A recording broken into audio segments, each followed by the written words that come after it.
We want to introduce, of course, a noble woman, a woman of the Lord, a woman of vision, mission, a woman of strength. We want to welcome none other than Angela Hewitt to the platform officially to speak with us about constipation tonight. We want to turn to our theme song, however, and from the theme song, we'll go straight into the message. What's that? I went online with On Your Insurance.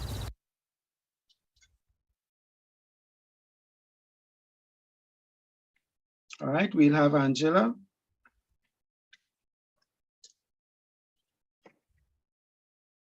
All right, constipation, of course, is a topic that, concerns us.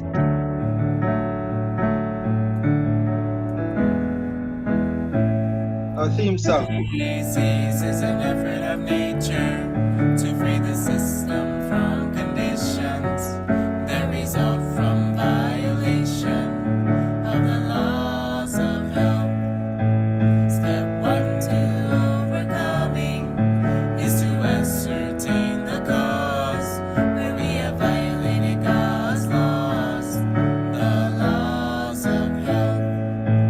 Step 2 to overcoming is to change unhelpful conditions and to give God full submission to the laws of health. Step 3 to overcoming is to have wrong habits corrected, God's character fully reflected by the laws of health. Then nature is to be assisted by expelling its impurities, reestablishing the right conditions that aid the laws of health. In the body, the laws of health. In the body, the laws of health.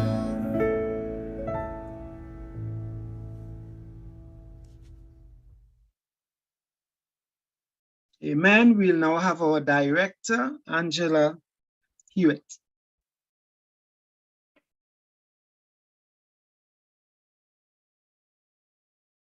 Thank you so much, my dear brother. Thank you, thank you, thank you so very much. All right. Now, by now, you guys know the questions I'm going to ask you. And if you do not volunteer, I'm going to be calling on you. So, and those guys who have been doing the training, you should not have me waiting. I don't like waiting. So my question, you guys know the questions already, right? You know the questions already.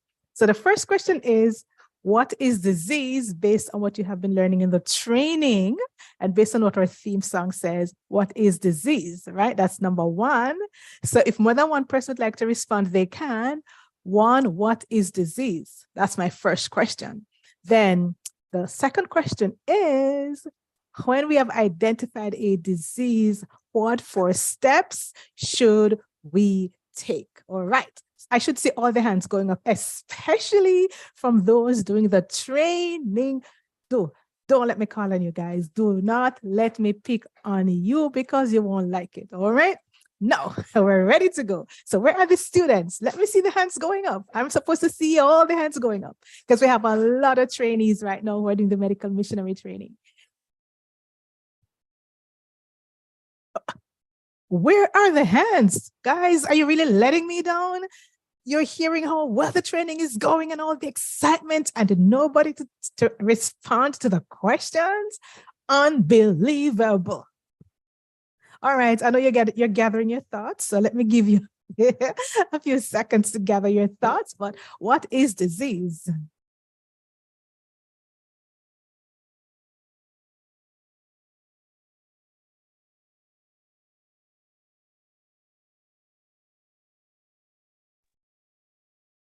Oh, am I muted? If you guys can hear me, just indicate that yes, you're hearing me, because I'm not too sure if All right, Dorothy, I see your hand. That means you guys are hearing me then. Go ahead, Dorothy.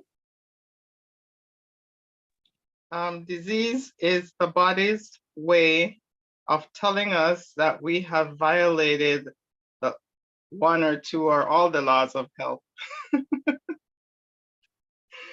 And once we find out that there's a disease, the first thing we do is to find out the cause.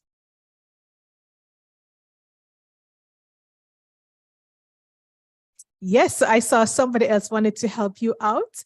All right. I'd seen somebody else's hand went up and the person, Ivis, I wonder why you took your hand down. Okay, Brother Garth, you go ahead. It's Anais. Nice. Go ahead. Disease. It is an effect of nature. To free the body. Continue. To free the body. That's all I remember. That's what you remember. Well, you're doing a great job. She just turned 10 and she has been listening in. And so for her, you see, a little child shall what? Lead them. The adults who are on, who have been doing the training, they have failed to give me a response. And this little 10-year-old, so brave enough to offer a response. Thank you so much, Anai. That is so wonderful to hear from a child indeed. A little child shall lead them. Ivis, I see your hand. Go ahead. And then Karen, and then we'll move on. Go ahead. Go ahead. Well, I took my hand down because I thought someone already said it. But all right. The definition of disease is disease is an effort of nature to free the system from conditions that result from the violation of the laws of health. Yeah. Okay. What 4 things must we do now? Well, I still don't remember one. Okay, so give me the one. No, No, definitely. well, I mean, you first have to know what the cause is. You have to determine the cause. And I guess to determine which one of the laws you're violating. Okay, that's it, Karen. Karen seems like she wants to help you out. Okay, go Thank ahead. you. I need the help. Excellent job. You guys have been doing great. Karen, I'd seen you. Did you get cold feet? I hope not. Okay, come on, somebody. We need the 4 things. So we got 1. We're going to establish or determine the cause. And that is so true. No matter what the situation is, if you're having a headache, a toothache, your eyes hurting, you've got hypertension, diabetes, there is a cause. So we must identify the root cause. Okay, come on, guys. Hello. All right. I'm not going to wait anymore. So Betty, I want you to give me 1. Christina, you're going to give me 1. Because you guys are all doing the training. Edna, you're doing the training as well. And Karen, yes, so there we go. So 1, we're going to establish the cause. What are the others? So those are the hands. You guys can unmute yourselves and go ahead and speak to me. We have been talking about this, training, and it was up on the screen a few minutes ago. I just kind of let it linger a little bit, hoping you guys are paying attention to it. So we're establishing the cause, and then what? You're going to change what?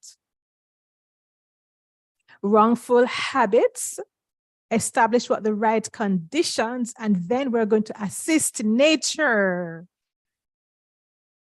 And how do we assist nature? Somebody please tell me, how do we assist nature? You guys make me feel like we're not doing a good job at all in training you guys. Come on, adults, where are you guys? You guys are hiding in the background, nobody talking to me this evening. You know what? I think we'll have to extend the training so that we know that you guys are fully ready before we can allow you to leave with that certificate. We have to extend the training. Okay, by using herbs. Okay, by using herbs, the lifestyle changes. So first, you're going to start making the lifestyle changes. And after you have implemented the 8 laws, your sunlight, your pure air, your water, your exercise, and all the 8, then if you need help, You will use natural remedies. Perfect. Thank you so much. So as you know, tonight's topic is constipation. And a lot of people don't like to talk about their bathroom matters. Well, guess what? Tonight we're going to be talking about it, because if you're constipated, it means that there is a reason why you are constipated. And you should not be constipated. If you are, if it's chronic, it simply means that then you are now at risk for more serious diseases. So we're definitely going to be getting into constipation tonight.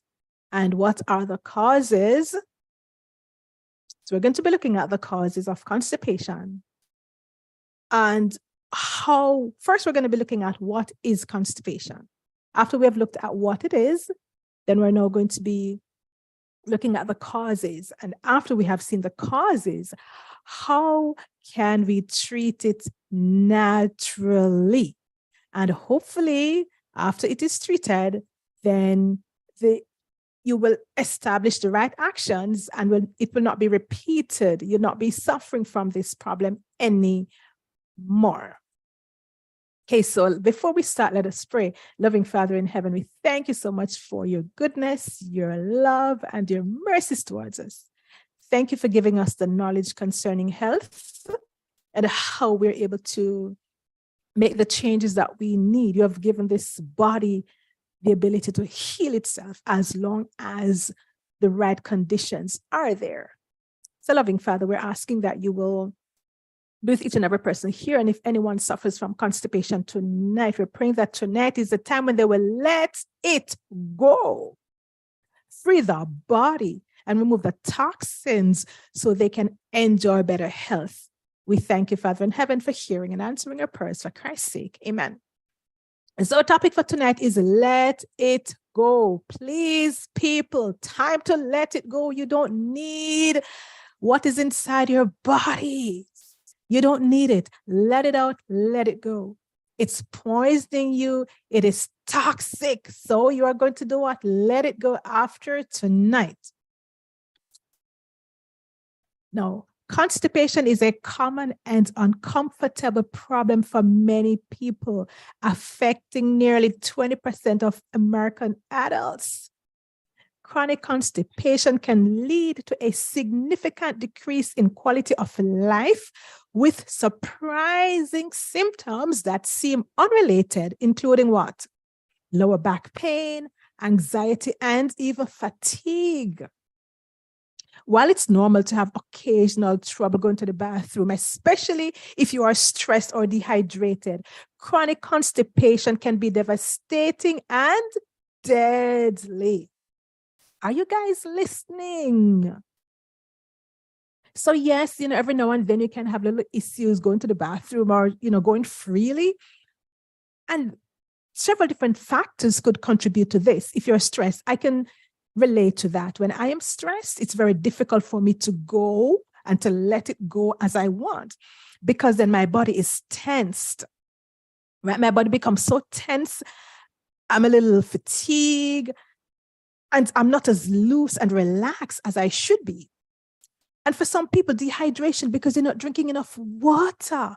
And this is so common among adults and even children, because children nowadays, they're getting what? Sweets. They're getting juices, and not the natural fruit juices that may have some fiber, but they're getting just water with additives, with coloring, and that's what they're calling juices. And so the lack of water, pure water, the lack of having our fruits and our vegetables, so our bodies are dehydrated. So this can result in constipation.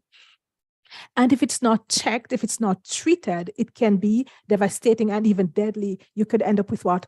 Colon cancer, among other diseases. Fortunately, you can enhance elimination, prevent constipation, and help your bowels move more easily with effective natural remedies, including proper nutrition. stress reduction, exercise, warm liquids, smoothies, and the cleansing of your digestive system. So tonight, my friends, if you are constipated or anybody else is suffering from constipation, there is hope, hope, hope for you. I remember I spoke to this lady, I think it was last year, she called me and she said to me that she's so constipated. She said she's been living with constipation for years and doctors and remedies, nothing helps. So when she called me, she was saying, yeah, I just called you because I don't think there's anything you can do for me because I've been living with this for so long and no matter what I try, no matter what they give to me, the doctors give me, the pharmacies, nothing was helping her. So she was accepting it as if it was the norm. She was willing to live with that. It's not the norm to be constipated and to not be able to go freely because the fecal matter that is in our colon, it needs to be released. If not, then what? It will back up toxins. Our bodies become overloaded with toxins. And so many different problems. People can't see it on their skin. They've got acne and rashes and these bumps on their faces. Their skin, it looks pale. The skin doesn't look good. They're all blotches and everything on their skin. It is shown in so many different ways when we are not going the way that we should. There could be bad breath, odors coming through the pores because we're not eliminating the way that we should. So nobody should be so comfortable living with constipation and saying it is the norm. It's not the norm. And so tonight we're breaking that lie. We're shattering that lie. It's not the norm to be constipated. If you're eating 3 times a day, you should be going 3 times a day. Yes, let them call you doc. We know in Jamaica, they tend to call people doc if you're eating and you're going. Because, so for example, you've had your dinner this evening.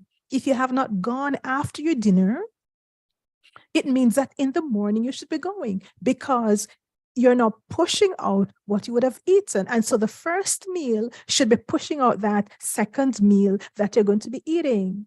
And it's a cycle. The body releases what is there. Imagine with me if you're not flushing your toilet. So let us say you went this morning, used the toilet, you didn't flush it, you covered it up. Then you have to go again. And I know it's gross. You have to go again. You went and it stayed there and you continue to do that.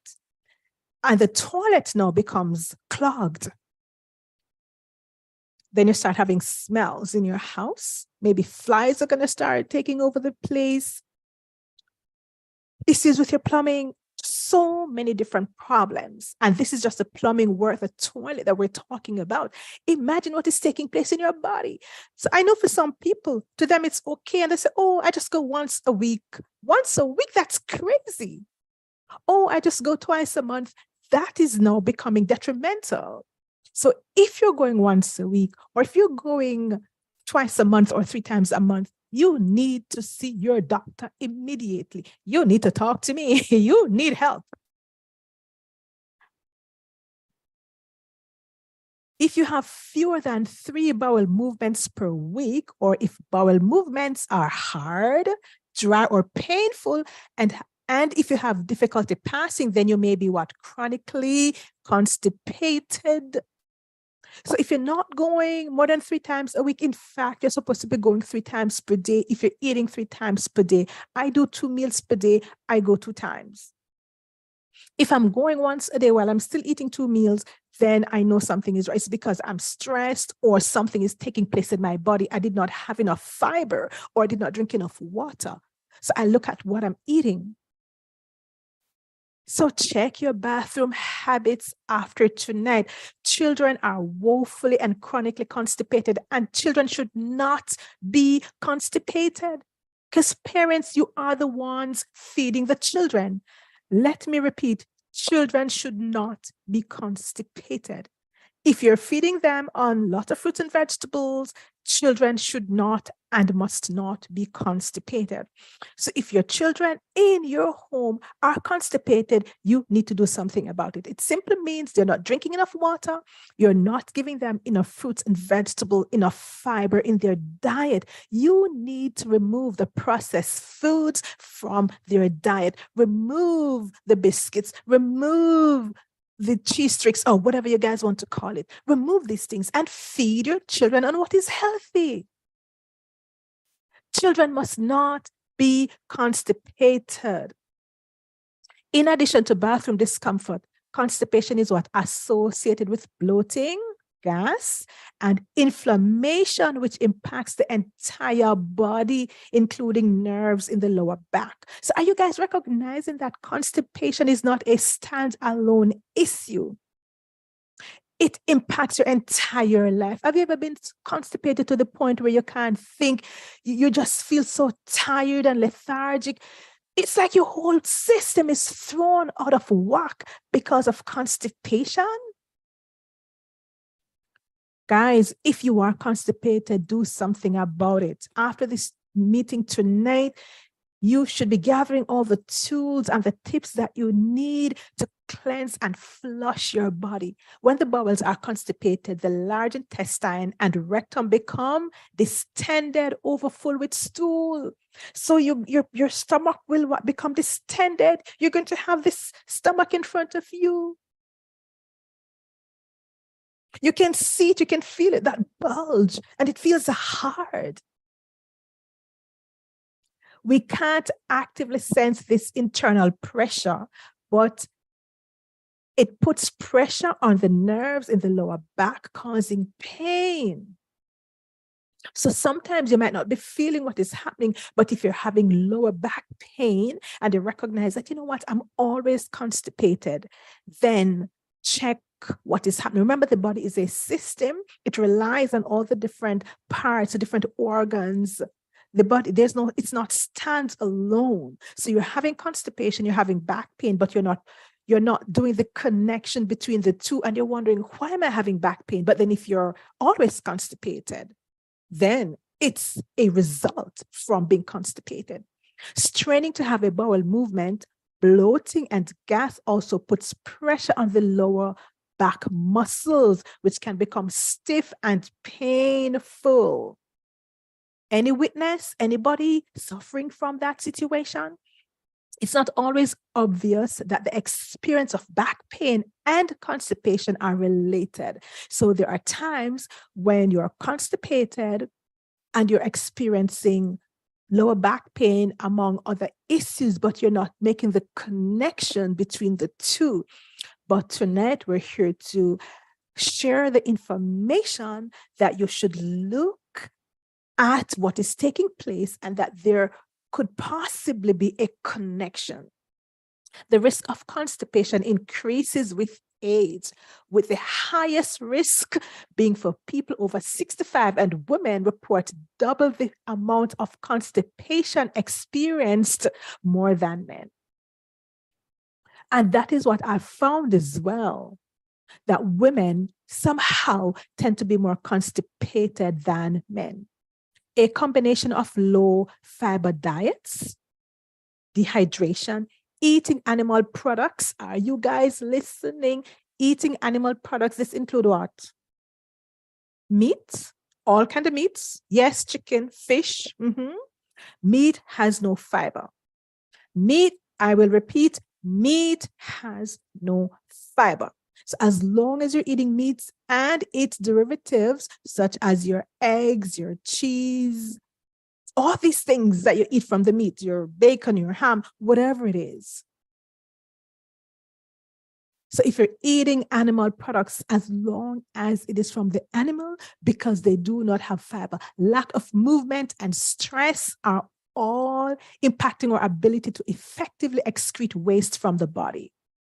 People are stressed. These days, everybody is stressed. Oh, I am stressed.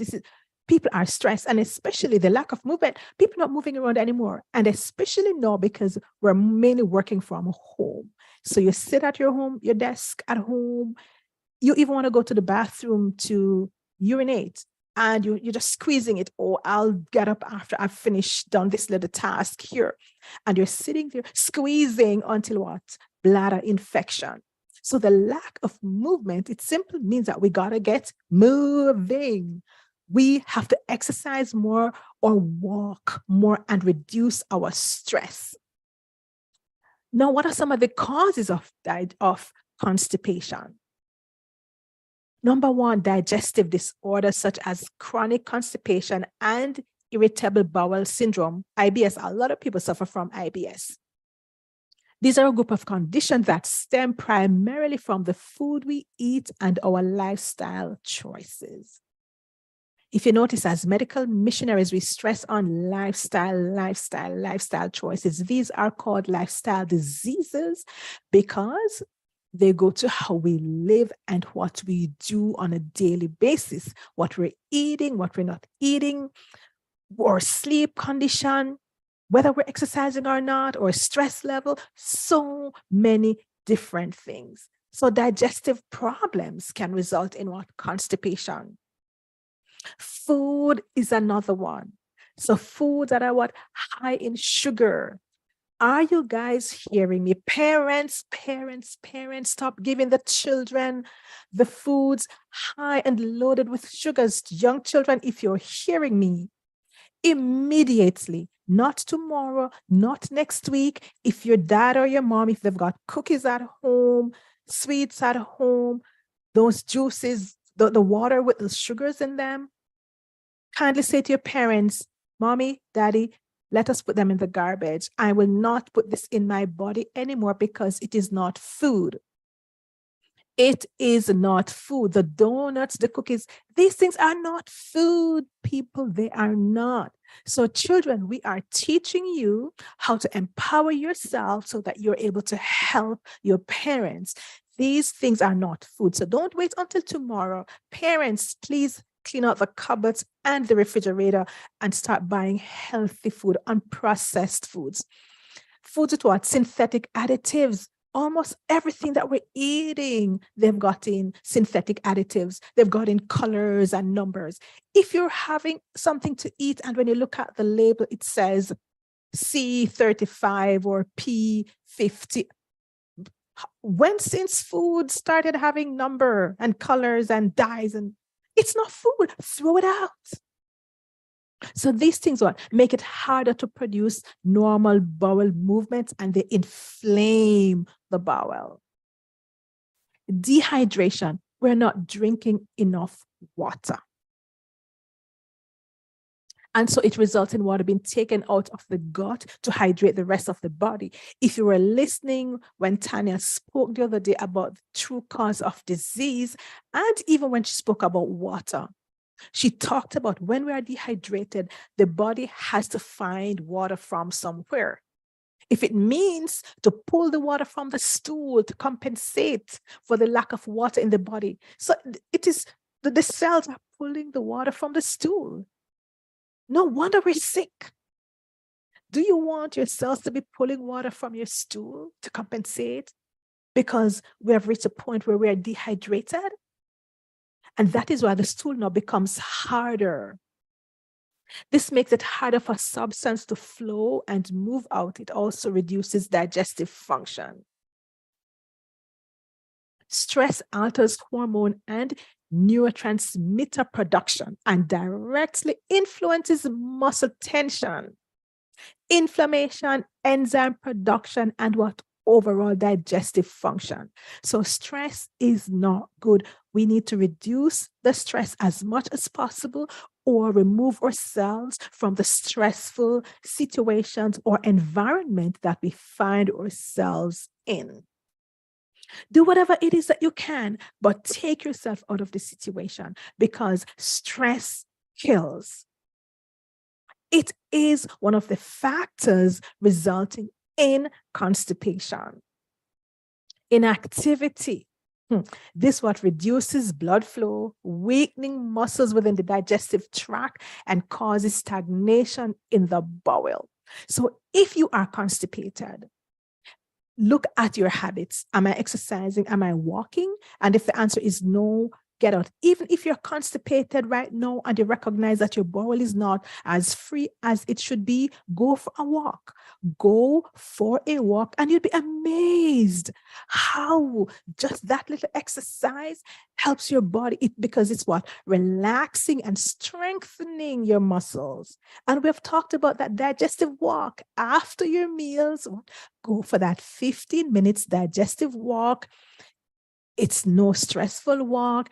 It's a relaxed walk. You're just taking that casual stroll for 15 minutes to help with proper digestion. Other causes, flesh as food contain what? No fiber, and the transit time from eating to elimination can take as long as 3 days. A major cause for constipation and buildup of toxins in the body. Now imagine you had a piece of chicken or beef or mutton or oxtail, whatever, steak, ribs, whatever you're eating.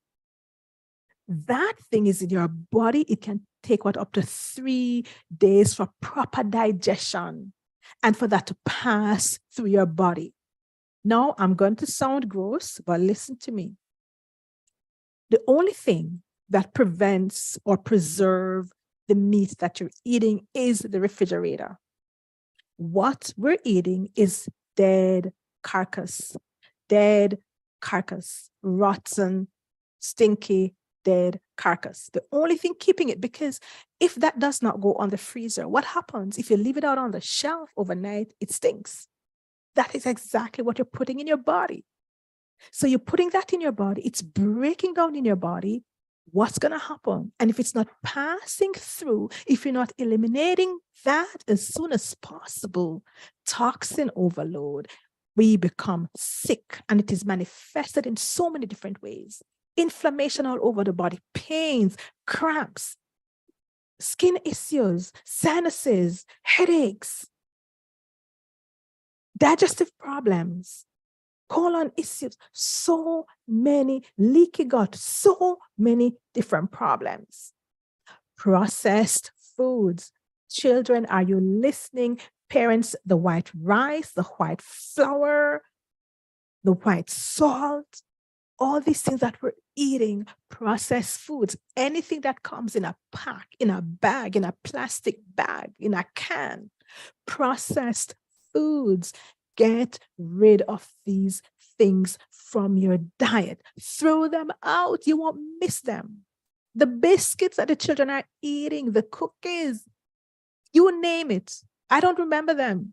But all these things that you're putting in their lunch kits for them to take to school, that's why they're constipated. Fiber is an essential element in maintaining gut health, as it what feeds the good bacteria that digest and process your nutrients. So our bodies need fiber, and we do not get fiber from the processed foods. Fiber is an essential element in maintaining gut health, as it feeds what the good bacteria that digest and process our nutrients. Another one that we need is what? Magnesium. It is essential for normal muscle function. Now, insufficient magnesium can make muscles tense and reduce your ability to cope with stress. So if you're lacking in magnesium, it means that your body is not as relaxed as it should be. It is tensed. Now, think if you're tensed. Do you notice that if you're really, really stressed and you try to go to the bathroom that you can't go, and you're sitting there longer than usual because of how tense your body is? A lack of magnesium can result in so many other issues. Circulation problems.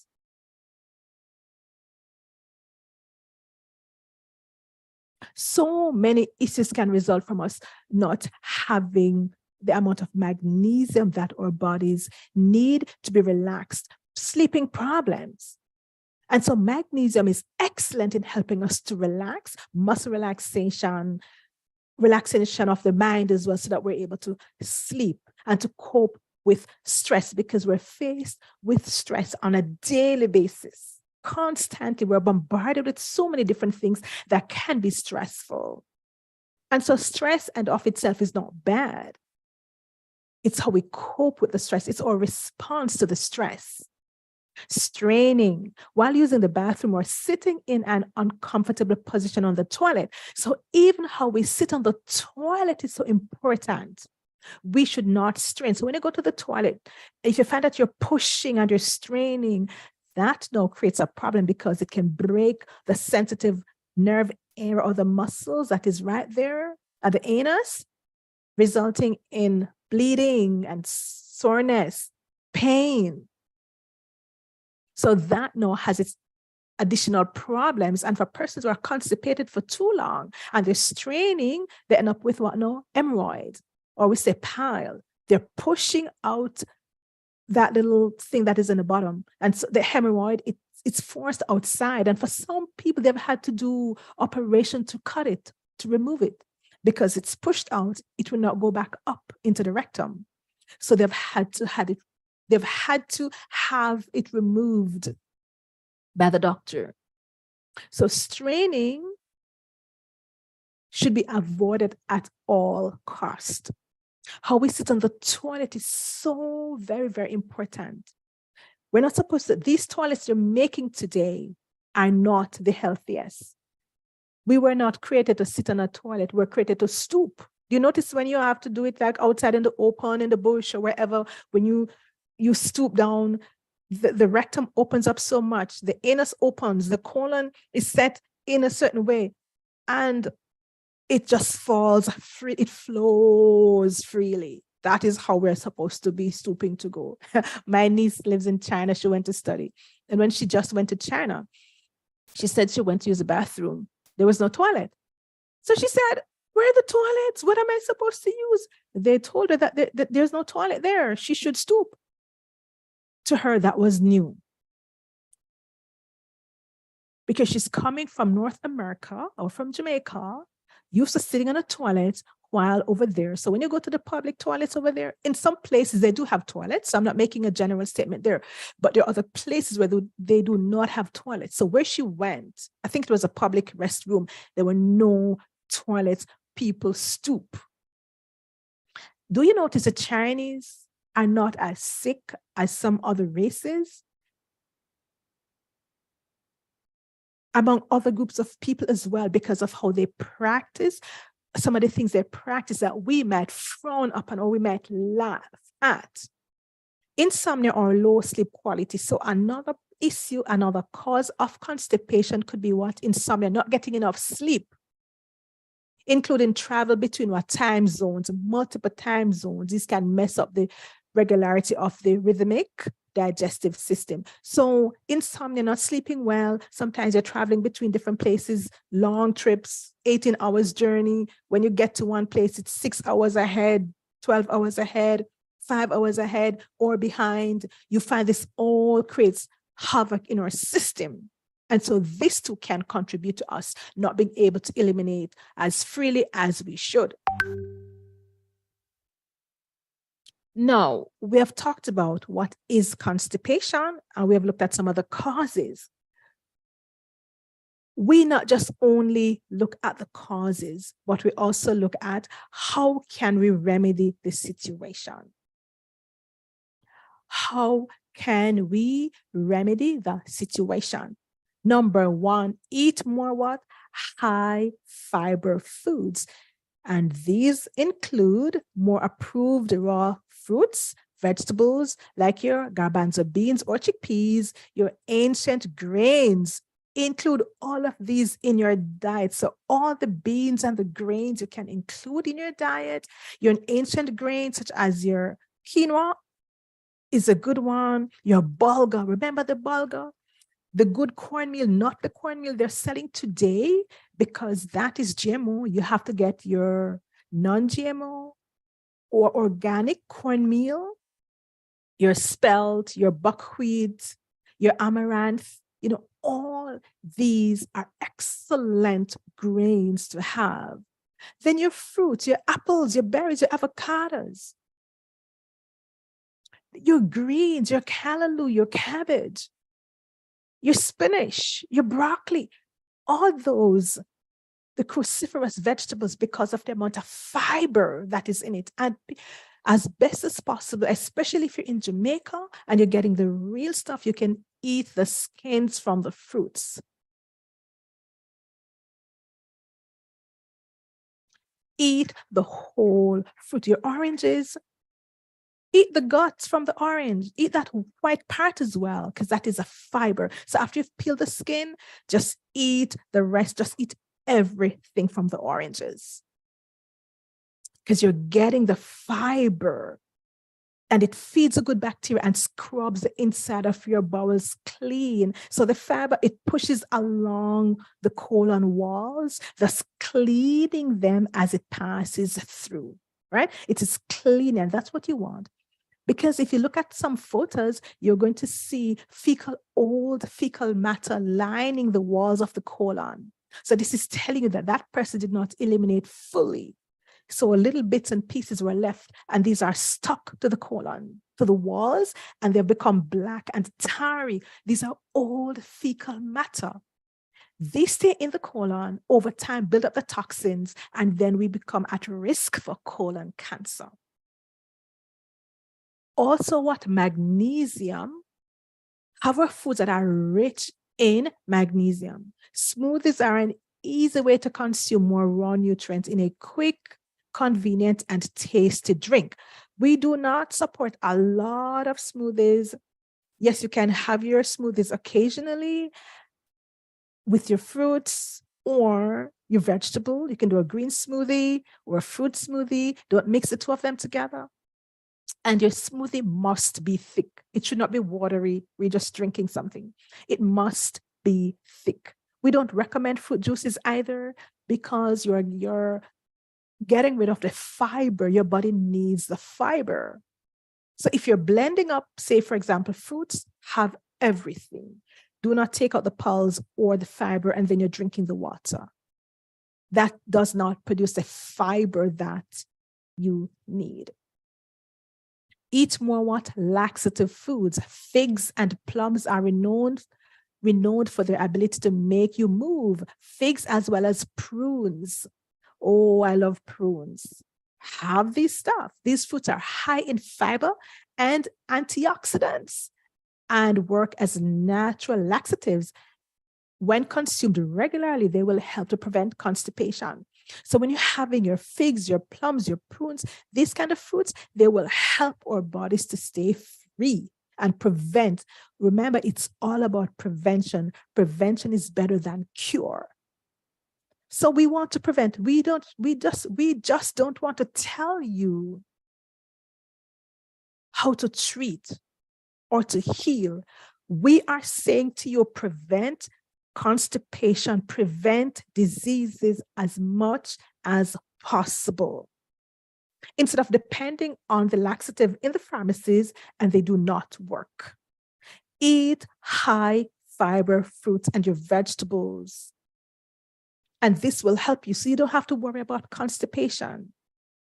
Avoid, if you're suffering from constipation already, then avoid bananas because they can slow the bowel movements. Sea salt also what supports elimination with its high dose of minerals. Coconut oil also has a slightly laxative effect and supports bacterial balance.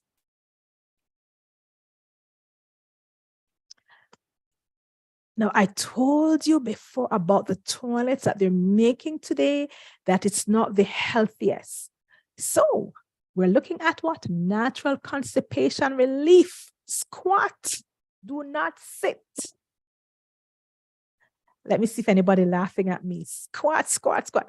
When I discovered this, it was years ago. Oh my goodness. It was a long time ago, maybe closer to 20 years now, or more than 20, maybe more than 20 years when I discovered this piece of information that I'm sharing with you.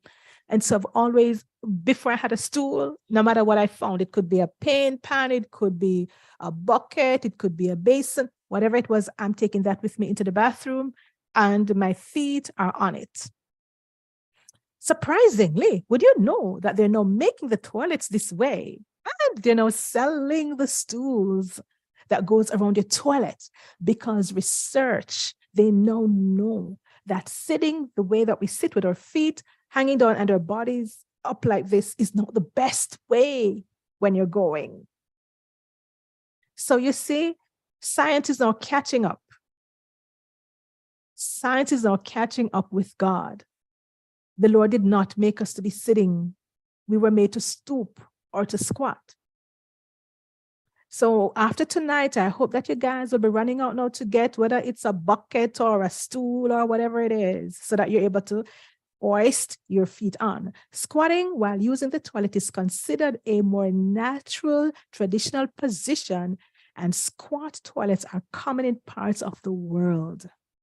Studies have shown that squatting relaxes the puberrectalis muscle and straightens out the colon, making it easier to pass stool with less straining. Get your stools. I have a stool. When I was going down to Jamaica, I walked with my stool. Don't laugh at me, guys. But by the way, you can find the one that is folded as well. So you can get a stool, it's folded, and that is easy to carry with you. You can take it to work with you. Put it in your handbag, ladies. Preferably do your thing at home. But if you're going visiting, travel with your stool. If you don't think you'll find one there because it's folded, you put it in your purse or, that overnight bag that you have. The rectum straightens out more when you squat, putting less pressure on lower back muscles. Installing a squat toilet or simply using a stool to elevate your feet can help eliminate your bowels with less tension and what ultimately help to prevent constipation.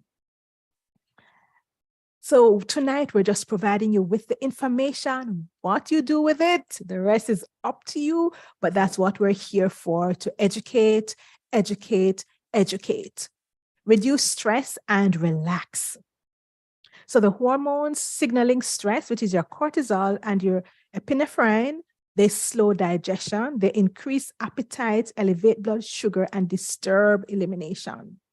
So I've mentioned that before, reduce your stress as much as is possible. The cortisol, we need that cortisol during the day. This is a hormone we need to handle stress. At nights, we want our melatonin. If you're stressed, you're not sleeping, the cortisol hormone should decrease at nights, but in fact, it increases because of the stress level. You are not sleeping. This affects what? Digestion. If you're stressed, you find that you can't even eat. When I'm stressed, it's difficult to eat.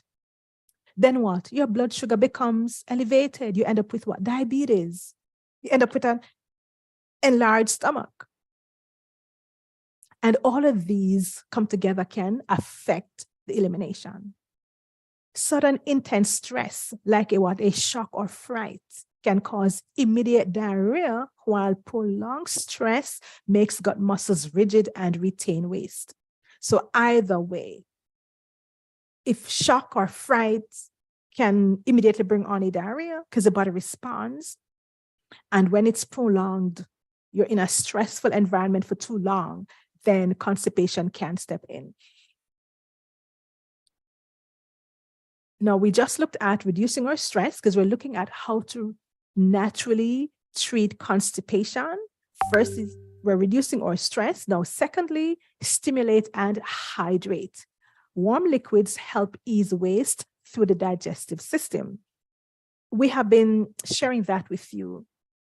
In the mornings, first thing in the morning, I start with 16 ounces of warm water with a half of a lemon. My second glass of warm water, my second 16 ounce is pure warm water.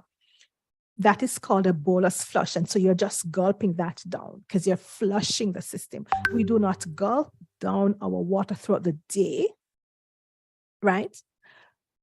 We gulp it down in the morning to flush the system. You're flushing your system. It also helps to prepare your body to prepare the digestive enzymes for the meal. The lemon, it has in your vitamin C as well. That helps to build your immune system. It's also good for your liver and to help with the production of bile. So having that 16 ounces of warm water with lemon is just good all over. And your second glass of just pure warm water. So the benefits can be there. And sometimes, because my body is on a clockwork, develop these habits with your body. First thing in the morning, you should be going to the toilet. Sometimes I'm trying to drink my water and my body's saying, hey, it's time to go. And I'm saying just wait until I finish my water. Because my body's pushing me, go, go, go. Develop a healthy habit of going to the toilet. First thing in the morning, and even after drinking that 32 ounces of water, it should be sending you to the toilet as well. So we need to be stimulating our stomach, stimulating our digestive system, and the warm water helps. The warmth also activates digestive enzymes, increasing what? Efficiency, preparing the stomach for breakfast. I just talked about that. Warm water with a half a lemon is good first thing in the morning to flush the system and stimulate the bowels. That's a good habit to pick up. I've been doing that for years. I can't count how many years. I've been doing it for as long as I can remember. Do more exercise and be active. Get moving. Physical activity can help improve digestion by increasing muscle activity in the intestines. Incorporating morning exercise can stimulate the digestive system, reduce stress, and improve overall mood. Rebounding on a mini trampoline can be especially beneficial in stimulating the bowels and lymphatic system. It's a little trampoline. Some people call it a rebounder. You can get one to purchase. You can get it on Amazon, and you can do your rebounding on it. This is good. And even for persons who have sluggish lymphatic drainage, persons who have had cancer, it's good for the lymph nodes to be drained. The lymph is what is removing the toxins from the body. The lymphatic system, it works along with our immune system. So the immune system, it goes to work. Those are like the soldiers. They go to work and they attack the pathogen, the invaders, the virus, whatever in the body. And then you know what does the cleanup? The lymphatic system. Sometimes you're watching some shows and they go in and they do whatever their job is, and they have this term they call for the cleaners. The cleaners come and remove and clean up. So in the morning, the place appears spotless as if nothing happened. That's how the lymphatic system works along with our immune system. So the immune system, the soldiers, they go to war. They attack the pathogen, the bacteria, whatever entered our bodies that should not have entered. And then after the attack and the immune system has destroyed these, the lymphatic system remove them. So we need a proper functioning lymphatic system to remove the toxins from our bodies. And how do we get our lymphatic system moving and draining properly is through exercise, through movements. So what are some exercises? Stretching, walking, jogging, swimming. These can all provide support and internally massage our bowels. Cleanse your system. Now, if your toilet was clogged, you would unblock it, right? Come on, guys, respond to me. If your toilet was clogged, would you unblock it? Let me see if anybody responding to me in the chat. If your toilet was clogged, what would you do? You would unblock it. Not true. Yes. But if it keeps getting clogged, you would know there was a bigger issue, correct? Yes. No. If you're constantly being constipated, shouldn't that be telling you that something is wrong? Respond to me in the chat, please. If you're constantly constipated, chronically constipated, is that sending a message that something is wrong somewhere? I would think so. So the above recommendation can ease chronic constipation, but you need to get to the root cause of the problem. So all that I've mentioned before, such as your high fiber foods, your stress reduction, getting your sleep, your water, all these things Yes, they can help, but get to the root cause. And as we talk about as medical missionaries, and as we had looked at before, we talk about when there's a disease, we try to do what? Look at the cause, identify the cause. What is the cause? Establish the cause of the problem. It's the very same thing with the constipation. Look at the cause. Why am I always constipated? Or why am I having difficulties? Why do I have to be straining? There is a problem. Identify the cause of the problem. Now, waste accumulates in the gut and we can't see or sense it. In fact, sometimes you can, but what? We feel the low mood and the lethargy that it causes. You just feel out of place, out of what? Your mood changes, you're lethargic. You get anxious, you're fatigued easily because your system is not moving as it should. Support your inside to get clean and remove the mucus, the toxins, the plaque, molds, and yeast, the yeast hiding in your gut. And how do you do this? By some of implementing what we mentioned before in terms of the foods that you're eating, detoxes, cleanses. Now, how does water help? I spoke about water before, but just some more information on water. Water helps to purify and detoxify the body inside and outside. Water, the most abundant substance in the body, makes up 70% of its total weight. So we need water. Water aids with constipation and flushes the digestive system. Thereby, it reduces the risk of cancer of the colon, cancer of the bladder. It removes what? Kidney stones and urinary tract infection. Some people are proud to say, oh, I don't drink water. You are killing yourself. Oh, water has no taste. Oh, I need a little color in my water. Well, tonight we are providing the information, and what you do with it is entirely up to you. But we definitely need to be getting our water. Now, what are some natural remedies if you are constipated? What are some natural remedies that you can use? So you can use castor oil and lemon juice. How do you do this? 2 ounces of lemon juice with 1 ounce of castor oil, mix together and drink. But before you do that, I recommend you do that first thing in the morning. And what you can do, you can have a cup or 2 cups of warm water, or as warm as you can take that water, drink it. Then have your castor oil mixture, followed by 1 cup of warm water every 15 minutes for the next hour. So during that hour, you'd have had 4 cups of warm water after the mixture. That will pull up your system and will be sending you to the toilet. If that is not working, it means that you're clogged. It means that we have to go on more aggressive treatment. Then there's a herb, Cascara sagrada. This stimulates gut health and remove excess mucus. Other treatments that we can use, psyllium husk. Now the psyllium, it's bulk forming. And so what it does, it bulks up the stool. It bulks, it provides a fiber that creates bulk in the colon and helps to push out that fecal matter. It pushes out the waste from the system. So what it does, it soaks up the water in the gut and it makes the bowel movement much easier and helps to promote regularity without increasing flatulence.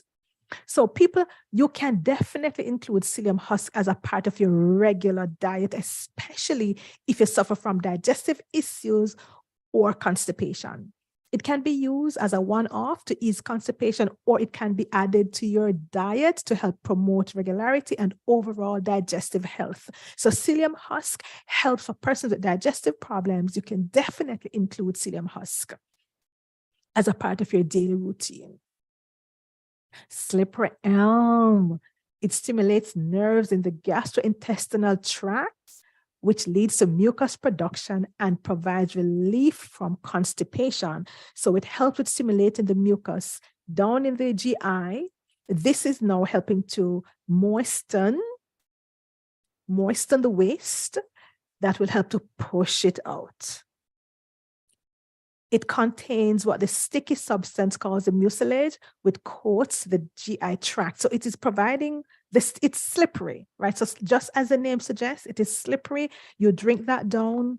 So it coats the GI tract, it coats your intestines. And just think of something that is slippery. You know, the slime from the okra. Think of that slime, that slippery stuff. And if that goes into the stomach, it makes things just, quickly passes through the gut. So if you're having issues, these are some of what you can use.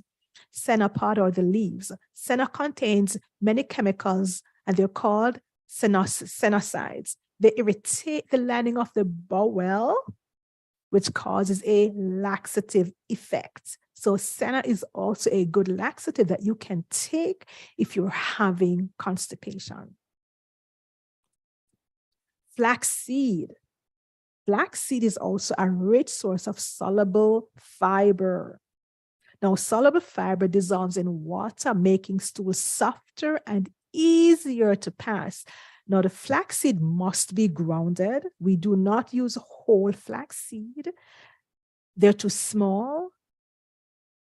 And when it's difficult to chew the seeds of the flaxseed in its whole state. This escapes. They can stick into the stomach walls. They can result in problems in our stomach. They can also result in leaky gut. So we do not want to have these little seeds sticking in our intestines or in the stomach walls, causing other problems. So ground your flaxseed, ground it fresh, use it fresh. It does not last long. So if you ground a little bit too much, keep it in the fridge. But if you keep it on the shelf, it loses all its property, all the nutrients. So it's best to ground it when you're ready to use it.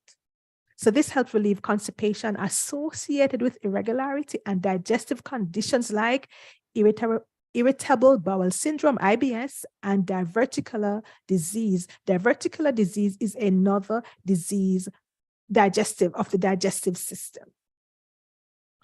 Now, we truly hope and pray that you have learned a lot from tonight's presentation. We have a lot of time for questions and answers. Now, I know some people joined us who might be suffering from constipation. We have provided you with the information. Now, my question to you tonight is that by the grace of God, are you pledging to be obedient to the truth that you have heard? Will you?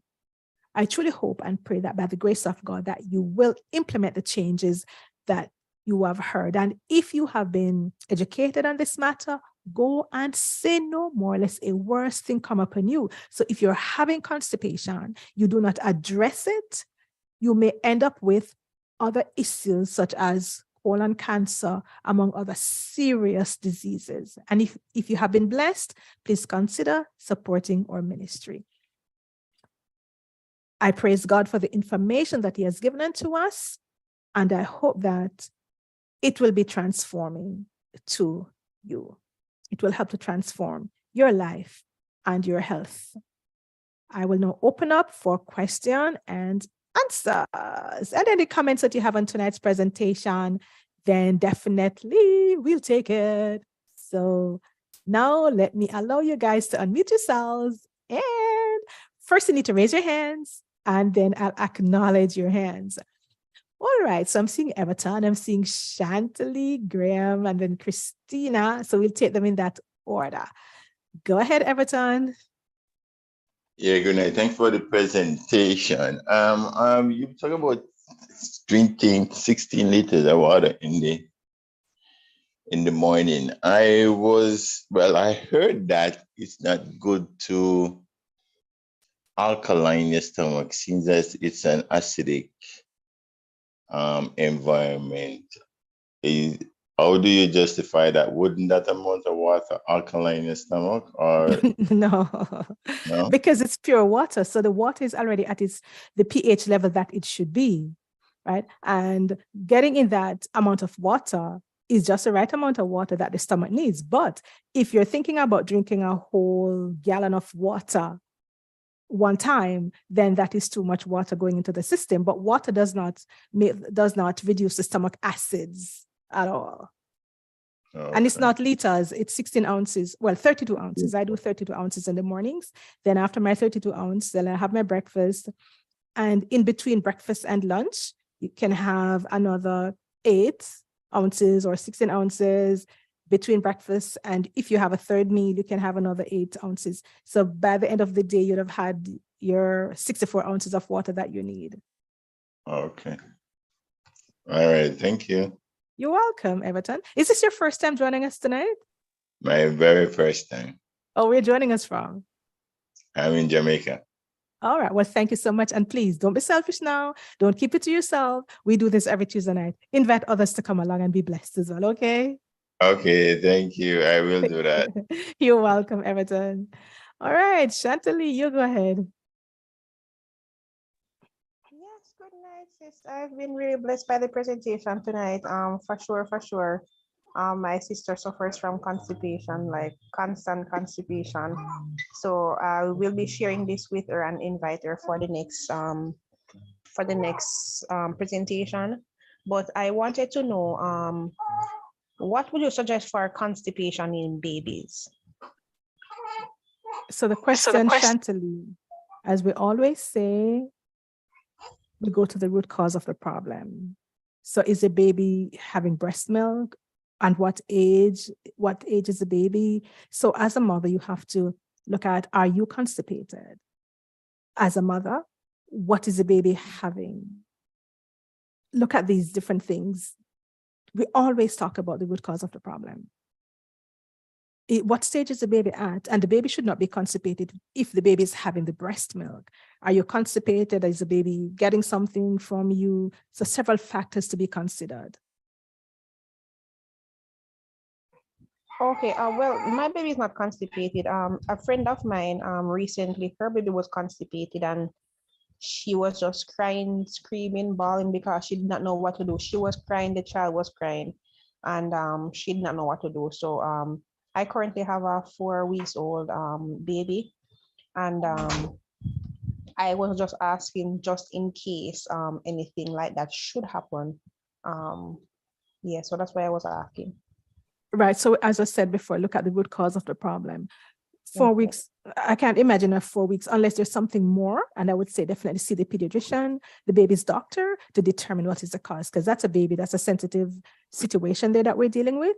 So look at what is happening. And then we also ask, is the baby on formula? Because if it's just a breast milk, that baby should not be constipated. Are you giving the baby formula? Because remember earlier on, we talked about animal products. So the milk, that formula, it's made from what? Cow's milk, dairy milk. So that will also result in constipation. So for that lady, tell her we'd have to look at the root cause of the problem. Is she giving the baby formula? So a lot of people they believe it's the easiest way. It's not healthy. Giving babies formula, it's not the best way to go. Okay, thank you so much. You're welcome. Christina? Okay, yeah, thank you so much for the presentation. My question is, what do you do if you feel gassy and bloated every time you eat cruciferous vegetables, for instance, broccoli? Okay, that's a common thing I know with people. Look at how you're cooking it. Make sure that it's tender. It's not too hard and it's not too soft. Just cook it right. Steam it where it's tender and the stomach can handle and break it down. If you're having that problem, you can also include the psyllium, as mentioned before. It does help to prevent flatulence. Also, get a good probiotic. A good probiotic can also help the gut to provide the good gut bacteria. And so get rid of the bad bacteria, and the probiotic will help with increasing good gut bacteria. So maybe try getting a probiotic. And your psyllium husk is excellent for that as well. Okay, yes, thank you. So the cruciferous vegetables, they normally produce that, right? Gassy feelings in everybody or only in certain people, do you know? No, I'm not able to answer that as a general question because I don't know if everybody has the same problem, but individuals could say, because for me, I don't have a problem when I do have cruciferous vegetables. So, and some people say the same thing about beans as well. While I don't have a problem with beans, I digest them quite okay. So I guess it depends on that individual and also what else is taking place. Could be other digestive issues that they're facing, and then this is just adding to the flatulence. So get a really good probiotic and see how that works. And the other night, yes, is somebody reminding me. Okay. All right, thank you. Yes, no problem.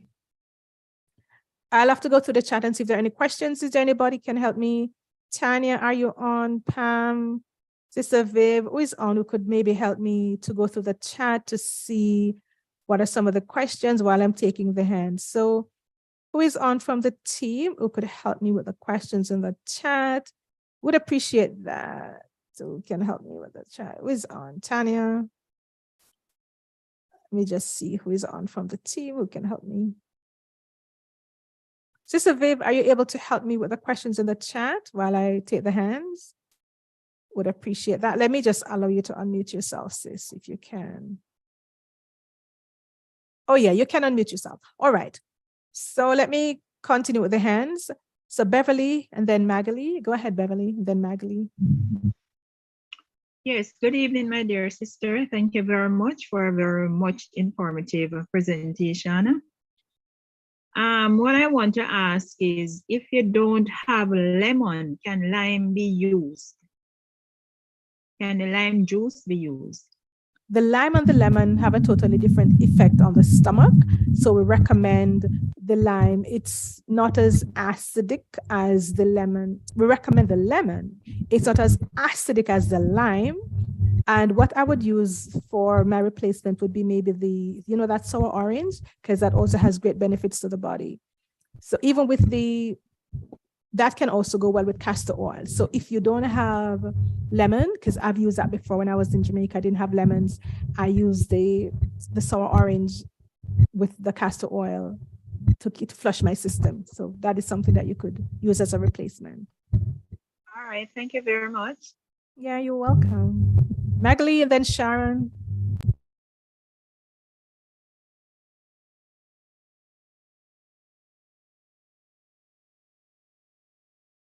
Okay, I'll look in the chat, guys. Give me a moment to finish the hands and then I'll get into the chat to see what is in the chat. Go ahead, Beverly. Yes, so I was speaking. I would like to know, due to the effect of the constipation, will it have anything to do with the liver? So the fact that you're not eliminating properly, the liver is like the strainer in the body. This is what removes the toxins from our body. Now, if you're having a liver problem, the toxins are not being removed. If you're constipated, it means that there's toxin overload. It means that the liver is also not functioning properly to help with removing the toxins. The body it doesn't function separately and apart from each other. They all work together.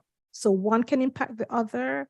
Yes, so look at getting a liver detox as well. Most times what you find when you're working, so for example, you're constipated and you're working on that, you're removing the toxins, you find it takes the pressure off the liver. So the liver can now detox the way that it should, or remove the toxins, because you've cleansed the colon, which was causing that backup and overloading the liver itself with the amount of toxins. So they definitely impact each other. Okay, thank you very much. You're welcome. Thank you, thank you. Sharon, then Nola, and Clarina, and then Everton again, because let me go to the chat. Just before you go, Sharon, let me just see what's going on in the chat before.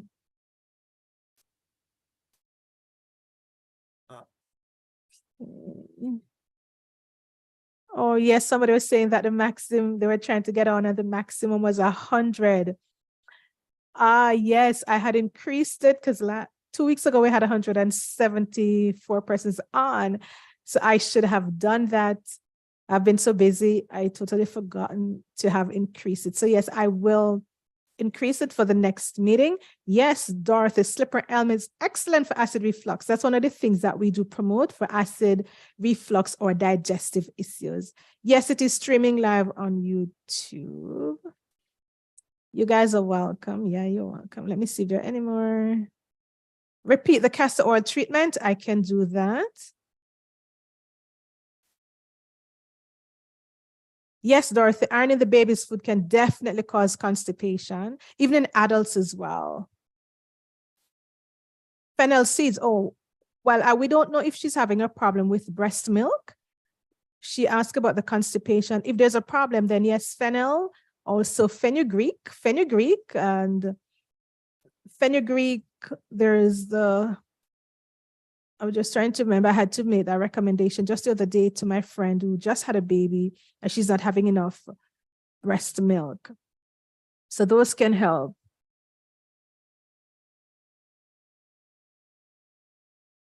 How much castor oil? 2 ounces of lemon juice, 1 ounce of castor oil. Yes, you can use aloe vera as well. Yep, definitely. Chronic constipation, if you're going less than 3 times per week, then you're chronically constipated. All right. Yes, papaya, the enzymes from the papaya is good for digestion. All right, Sharon, you go ahead. Good evening, everyone. I just want to say thank you also, Angela, for taking time out to share this information with us. My question tonight is for the 32 ounces of water first thing in the morning, how fast, how quick should one drink that water? Because I know we should try to drink the water like a mouthful at a time. So for that water, how fast should we drink it? Thank you. You're welcome. Drink it down one time, as I mentioned before. So I do 16 ounce and then the other 16 ounces just like that, because you're flushing the system. Right? It's called a bolus flush. You're flushing, you're pushing out whatever is in the system. Plus, it also stimulates the stomach and prepare it for digestion. So drink it down one time. And as I mentioned earlier, now for the rest of the day, you're sipping, you're getting your water, you're swishing it around, you're chewing your water. I like to chew my water. And you're having 2 mouthfuls at a time. So every 10 minutes, you can have 2 mouthfuls of water. Switch it around, swallow it. In that case, the cells will absorb the water and you're not running to the toilet. If throughout the day you're gulping down the water, you know, the typical person takes up a bottle and they put it to their head and they gulp it down one time. No, we're overflooding the kidneys. When you do that, it runs out into the bladder, then it runs out into the toilet. So you're running to the toilet constantly. So we're not supposed to be gulping down 16 ounces or 8 ounces one time. Just throughout the day, you do that first thing in the morning, right? So the rest of the day, you're drinking your water slowly so that your cells can absorb and your skin will look nice and flush and not dry and stiff. You won't dry out and looking like raisins, but you look like grapes. You want to look nice and succulent and juicy. Nola, Clarina, Everton, then Lisa. Go ahead. Okay, thanks, Sister Angela, for a good presentation. I just want to add a little something to the person who has a concern with regards to the baby being constipated. Well, I have a 25-year-old and this tried and proven. When my daughter started getting formula, she was a little constipated because it was mixing a little bit too thick. And what my mother told me to do was to give the baby some warm water, but it's very important to give the baby with a spoon and not through a nipple bottle. So give the baby some warm water to drink with a spoon, and then put the baby in an upright position and gentle massage the back. And I tell her it worked like a charm. She went immediately, a short time. And some years after, a friend of mine who has a baby, is now a teenager. She called me to say, oh God, my goodness, Nola, the baby's constipated. What should I do? And I told her exactly what to do, and she did it. And she called me and said that the same thing I told her to do, it worked. And after the baby went, the baby fell asleep instantly. I told her the baby was going to go to sleep after he had the bowel movement, and it happened. In the case of her, if the baby is not getting formula and just getting breast milk and is still being constipated, it may be another problem, because I know a baby had a problem with, I think the intestines were a little bit twisted up and the baby wasn't going as regular as she should. So she had to get irrigation after every breastfed. So if the baby is not getting formula, then it may be a bigger problem. Thank you, Sister Nola. She's a mother, so I think that is good advice. So I'll just take it from the mother. Thank you, sis. I hope that Shanta, I think it's Chantalee. I hope that you heard that. And the thing is, on here, we do provide help. So once you have learned, then you go and you share that with others to help them. So Nola, as a mother, has shared that, and I hope that will help somebody. Thank you, Nola. All right, Clarina, your turn. Hi, good evening, everyone. I'm asking this question with regard to my daughter. I know that taking probiotics is beneficial for the gut, but can a breastfeeding mother safely take it? And will the infant also benefit from it? When it comes to babies, and I'd rather they asking their doctor, because it's not just the adult we're dealing with, but we're now dealing with a baby. And I don't see where it would cause any harm to the baby, but I would say the best person to provide that information would be her doctor. So let her speak with her doctor, the fact that she's breastfeeding, but I don't see where it would cause any problem, because it's cleaning out helping to get rid of the bad bacteria and increasing the good bacteria, which is beneficial to the baby, but the doctor is the best person for her to get that advice from. All right. Thank you. Thank you very much. Yeah, you're welcome. Everton again, and then Lisa, your turn. Yeah, thanks, Angela. Concerning the castor oil, right? I have a cold press castor oil. The guy that sold it to me, I told him that I'm going to drink it, and he said, no, he would not advise it. So they have the one that they actually boil, you have the cold press one, and you have the white one. Yeah. Which one would you recommend? And this guy, I don't know, for some reason he said, you know what, he wouldn't use it because this thing can make you just keep on running, he said. That's true. That is true. And the one that we recommend that you use is a white one. That's the one that I use. I don't do it often because I really don't have a problem with going, but every now and then I say, you know what, I need to flush my colon, so I'll do it. So use the white one. That's the one that is better to be used along with the lemon juice for that cleanse. The black one, or the dark one that we get in Jamaica, it's really aggressive. It can be used. If it's food grade, you definitely can use it, but just don't use the same amount. And what I'd say, experiment with it. So try a little bit to see how your body responds, because you know your body, right? It works for others. For some people, it's too aggressive. So it can be used. It's just an aggressive form of treatment.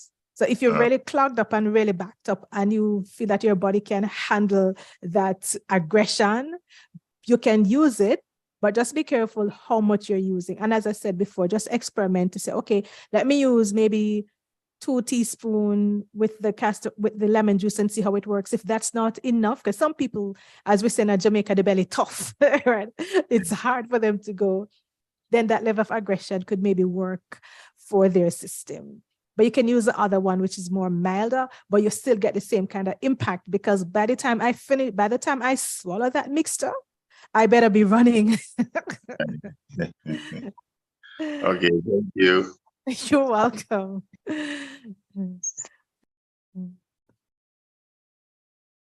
Lisa, your turn.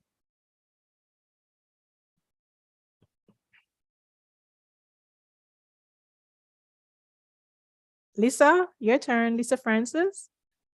Okay, until she comes, any more questions? I don't see any more hands. Any comments, questions?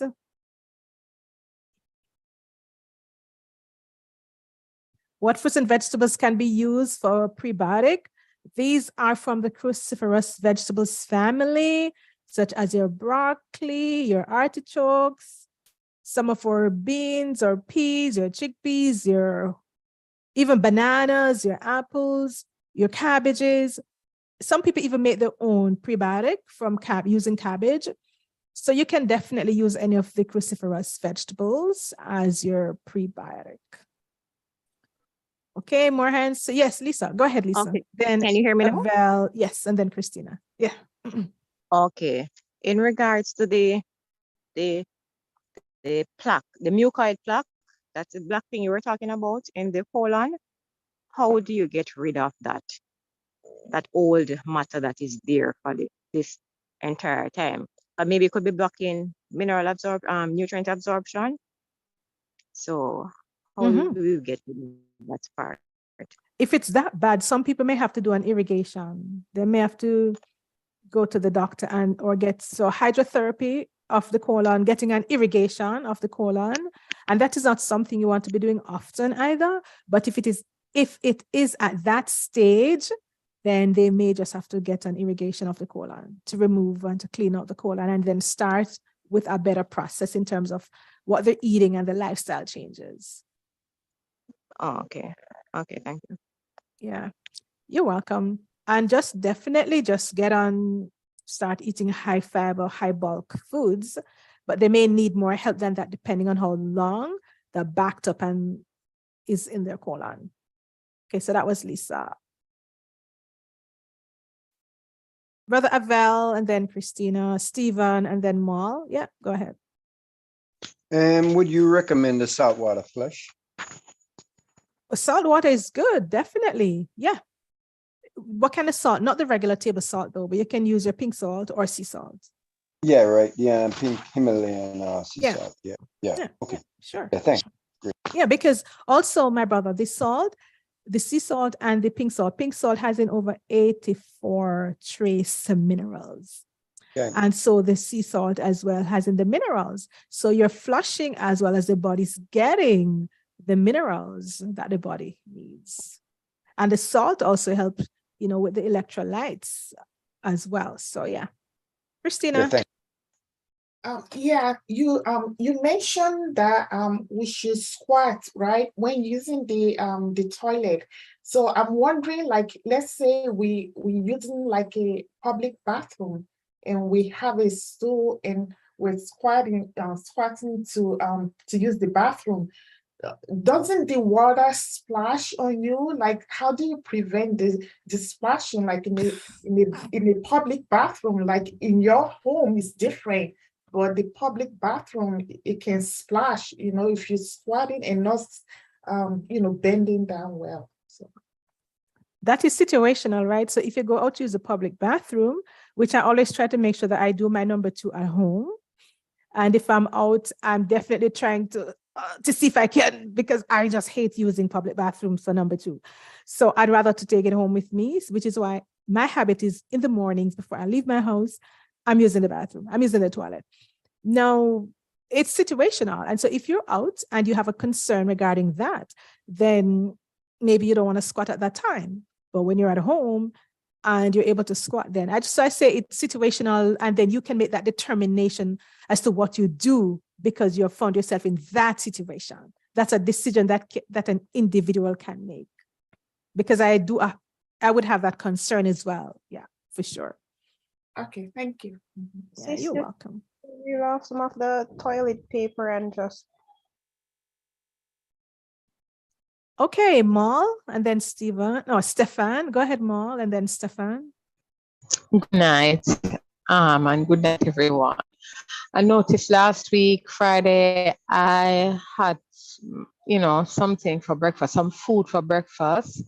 And about 10 minutes after eating, I drank peanut punch. I noticed I drank the peanut punch for the rest of the day. My stomach was very much uncomfortable. and I couldn't eat anything for the rest of the day. On Sabbath, I was unable to eat any food because there was this discomfort in my stomach. It's like I couldn't stand up for too long. And then by the evening, around 6:30, I drank a glass of water and I noticed my stomach become bloated. And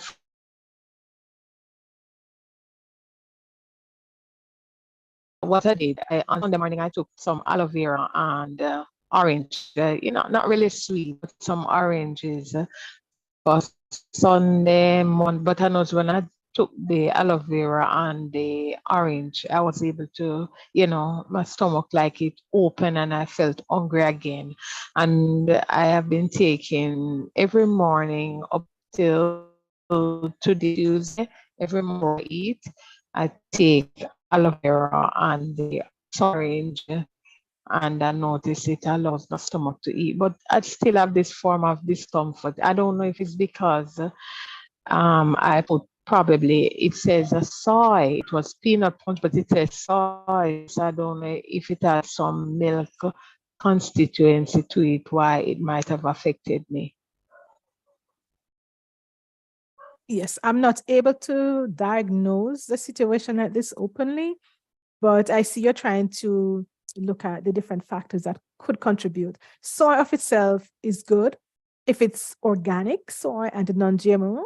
So I'm not seeing where the soy, it could be just a matter of food combination, what you had before. Then as you said, you went ahead after that and you had that peanut punch or whatever it was. So it could be a matter of food combination.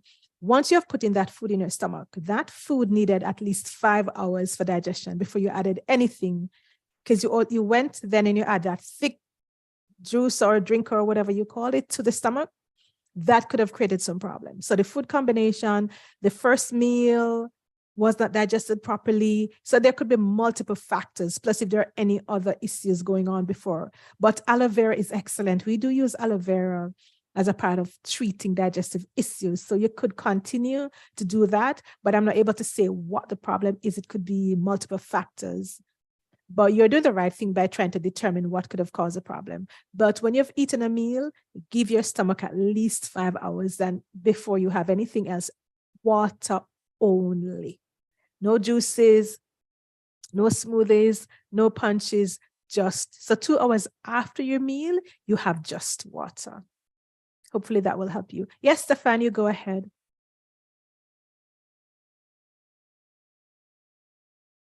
Your turn. Stefan, it's your turn. All right, until he's ready. We have come to the end of our presentation. Hello, good night, everyone. Yes, yeah, my question is, I didn't hear quite well. I think I was hearing you saying a replacement for, a natural placement for probiotic. I heard you were mentioning some cabbage, doing some cabbage, and I didn't get all of it. Somebody had asked about prebiotic. Yeah. And right, so I said the cruciferous vegetables. And the cruciferous vegetables could be like your broccoli, your cabbage. There is onion, there is your garlic, apples, bananas. These are some of the foods. Okay. Yeah. So you blend them. You would blend all these things. You blend them individually or it's a combination? No, I didn't mention about blending them. I was responding to that person's question. So these foods, you can eat these foods if you, yeah, right. So no, I didn't mention anything about blending these foods at all. Okay, okay then. Oh. All right. And these are natural placement for the probiotic. You can still use a probiotic if you're having digestive issues. Okay. People also have these foods because these help with the production of good bacteria in the gut. Okay, okay. All right. Thank you, Miss Angela. You're welcome. Thank you, everyone, for joining us. Let's just pray to close off officially. And then if you do have more questions, then or comments, then you can make them after. Let us pray. Father in heaven, we thank you for the knowledge, for the wisdom and the understanding that you have given unto us. And now that we have provided the information, I pray that if any of us are suffering from constipation, that we will use the knowledge you have provided to transform our lives so that we can be healthier. We commit all things into your hands. We commit each and every person who was on tonight. And I pray that we all will experience health the way that you want us to be healthy. Into your hands we commit ourselves. Thank you, loving Father in heaven, for hearing and answering our prayers for Christ's sake. Amen. Okay, just a second. Let me just stop the recording and